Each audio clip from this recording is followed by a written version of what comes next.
Bom dia, boa tarde, boa noite para todo mundo que está assistindo mais um Sociolofando. Hoje a gente vai fazer a diferença entre o pensamento mitológico e o pensamento racional. Então vamos lá para as características dos dois pensamentos, tá bom? O primeiro que a gente vai fazer é o pensamento mitológico, tá? E ele tem algumas características que a gente vai falar um pouquinho sobre elas. A primeira delas é a explicação no sobrenatural. O que significa isso para você? É que normalmente a gente vai estar além do nosso mundo físico, tentando explicar alguns fenômenos que estão à nossa volta. Várias sociedades já passaram por vários instrumentos de observação desses fenômenos e explicar a partir de deuses ou entidades como titãs, heróis, essas coisas todas. O pensamento mitológico, normalmente, ele vai além da compreensão humana. Ele é justificado para algo que não é compreensível para você, nem para mim, nem para nenhum outro humaninho que existe na Terra, tudo bem? Ele é inquestionável. Uma vez que algum deus, algum titã, alguma forma de representação sobrenatural criou algo ou fez algo, a gente não questiona por ser uma entidade divina. Esse inquestionamento é parte do pensamento mitológico. Eu não questiono se Deus ele é bom, eterno e imutável, por exemplo. Eu questiono outras formas de fundamento que podem ser vinculados aos humanos que fazem parte de uma religião, mas não necessariamente a ideia de Deus ou Deus em si. A outra coisa é que ele se estabelece sempre pela tradição. Então ele vai trazer conhecimentos tradicionais, correlatos ou expressões artísticas, expressões de várias formas, literárias, expressões também no boca a boca, tá? Naquela palavrinha, na fofoquinha que a galera vai trazer para falar sobre aquilo que aconteceu, aquilo que está por vir e assim vai. Narra o passado. Então normalmente é um mito de criação ou um mito também que traz aquela história toda de formulação lá de trás das coisas que aconteceram. E normalmente não se preocupa com contradições. Acho que acredito que vários de vocês já devem ter escutado aquela frase: Deus escreve certo por linhas tortas.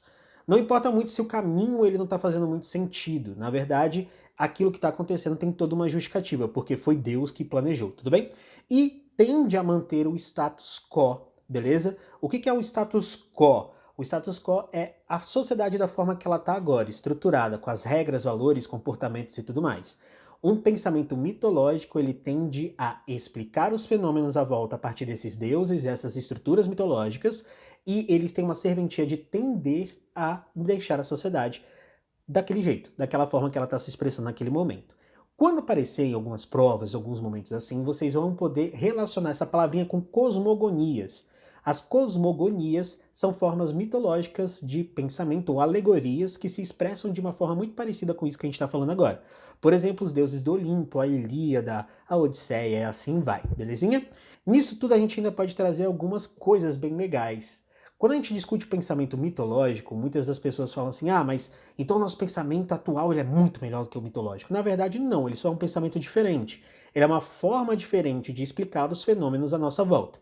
E o nosso pensamento ele está muito mais ligado com o pensamento que a gente chama de racional. Beleza? E esse pensamento racional ele também tem algumas características.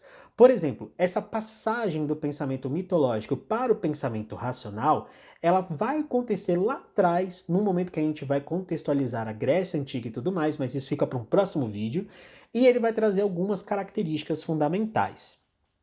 Essas características fundamentais, elas começam com explicação lógica. Depois, ele tem que ser compreensível, eu preciso entender aquele pensamento. Eu posso discordar de tudo que eles estão falando, mas eu preciso entender os fundamentos por trás daquele tipo de estrutura de argumentação e de pensamento. Ele se torna questionável. Por ele se tornar questionável, eu consigo reconstruí-lo, destruí-lo, aproveitá-lo, reaproveitá-lo de várias maneiras em diferentes momentos. Ele se estabelece pelo debate, principalmente. O que é esse debate, esse diálogo, essa troca de ideias? É uma troca de ideias que hoje no campo científico a gente vai ter toda uma metodologia pronta para poder realizar e para poder estimular esse novo tipo de conhecimento a aparecer.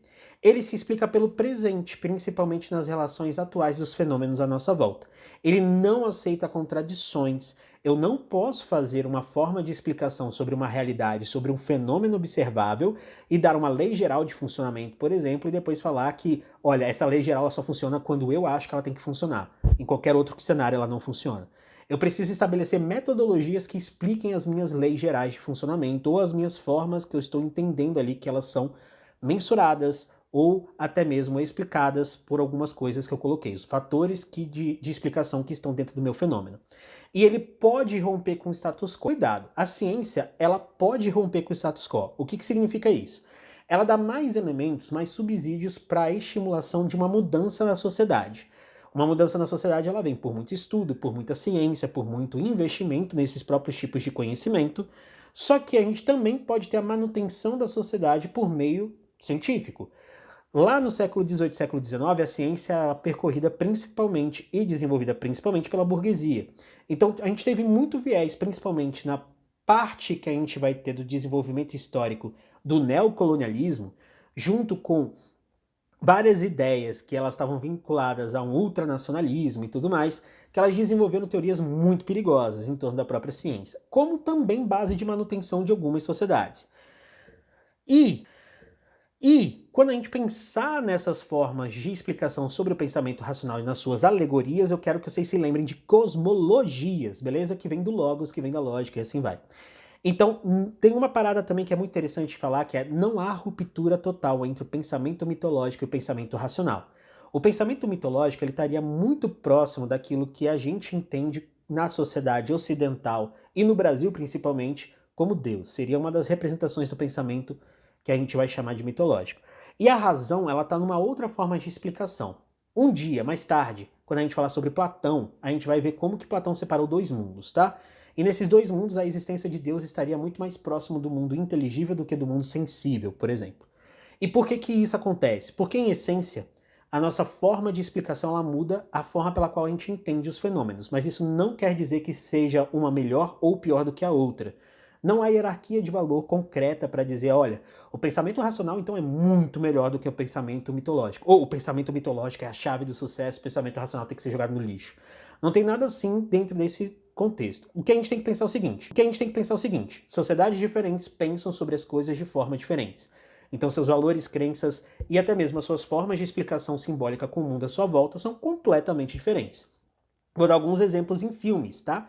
Quando a gente pega a ideia do status quo podendo se romper pela ciência e podendo se manter, a gente vai lembrar, por exemplo, Histórias Cruzadas, aquele filme que retrata um pouquinho sobre como que a população preta nos Estados Unidos foi subjugada numa condição de empregadas domésticas que cuidavam dos filhos dos brancos.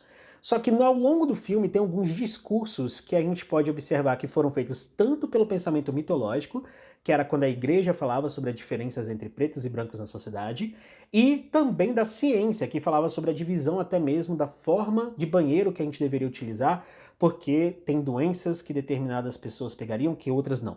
Então a gente vê que esse discurso ele tinha uma intencionalidade de manutenção do status quo, mesmo sendo científico. Então cuidado, é por isso que ele pode romper, tá? Normalmente quem detém o poder educacional detém o poder científico. E quem detém o poder científico acaba estruturando boa parte das explicações dos fenômenos na nossa forma de sociedade.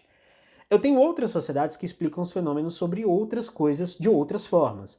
Então eu posso ter sociedades complexas, nativas brasileiras, que elas explicam processos de cura por conta de um ritual que o pessoal faz para ter essa cura em si. Então alguém tem um processo de corte e acaba fazendo essa cura por meio de um ritual que, sei lá, dura 7 dias, e aí eles têm que invocar as suas entidades, as suas formas de representação mitológicas para que aquele processo aconteça. Ao final de 7 dias, aquela cura ela começa a acontecer, ela tem a autorização de todos os entes mitológicos ali presentes.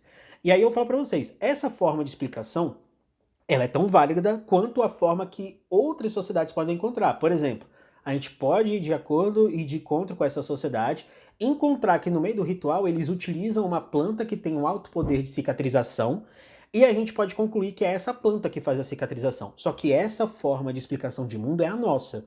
A forma deles é do ritual. Quem está certo, quem está errado? Os dois estão corretos. As duas formas de representação simbólica explicam os fenômenos que são suficientes para entender aquilo dali naquele rolê, naquele momento. A gente lida da forma que a gente dá conta naquele momento. Então as pessoas que estavam explicando aquele fenômeno, elas têm os conjuntos delas de simbolismo e de formas de entendimento sobre as coisas à volta dela. Então não há diferença entre o pensamento mitológico e o racional. Os dois eles estão bem dentro de uma margem de pensamentos, tá? Diferentes. E não há ruptura total, beleza? Nesse quadro comparativo, a gente consegue ver certinho como que isso acontece mais ou menos. Todas as características, todas as formas de entendimento e as formas que tendem a acontecer dentro desses movimentos. Então é isso, esse foi mais um vídeo da gente, espero que vocês tenham gostado dessa diferença, e no próximo a gente vai falar sobre o contexto do início da filosofia grega. Beijoquinhos pra vocês, e é isso, faz aí as coisas que tem que fazer, curtir, se inscrever e beijo!